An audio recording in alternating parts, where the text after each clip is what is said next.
So hello everyone, আজ হচ্ছে 14th of August। তো অনেক দিন পরে একটা লম্বা উইকেন্ড পাওয়া গেছে। সো আমরা ফ্রেন্ডসরা প্রি প্ল্যান করে ফার্স্টে টিকিটটা কেটে ফেলেছিলাম, তারপরে আমরা ডেস্টিনেশন ডিসাইড করি অ্যান্ড পৌঁছে যাই কলকাতা স্টেশনে গরিবরথ ট্রেনের জন্য। তো ট্রেন ছিল 9:45 PM, ট্রেন অন টাইম ছিল। আর ট্রেনে উঠে ফার্স্টে আমরা ডিনারটা সেরে ফেললাম, রুটি আর চিকেন।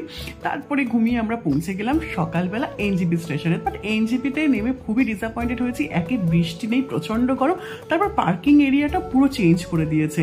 তারপরে পৌঁছে গেলাম আমরা একটা ভালো রেস্টুরেন্টে। এখানে গিয়ে আমরা ব্রেকফাস্টের জন্যই গেলাম। তো রেস্টুরেন্টটা ভীষণই ভালো, ভীষণই সুন্দর অ্যাস্থেটিক লুক আছে, অ্যাম্বিয়েন্সটাও ভালো। আমরা অর্ডার করেছিলাম mixed thukpa, teriyaki noodles and momos. তো প্রত্যেকটা খাবারের কোয়ালিটিও ভীষণ ভালো, বাট প্রাইস রেঞ্জটা একটু হাই ছিল। আর আমরা বেসিক্যালি ব্রেকফাস্ট হিসাবে একটু বেশি খাবার খেয়ে ফেলেছি, বেসিক্যালি ব্রাঞ্চ করে ফেলেছি, কারণ কখন গিয়ে পৌঁছবো ঠিক নেই। তো আমরা এখন যাচ্ছি নেক্সট সাইডে।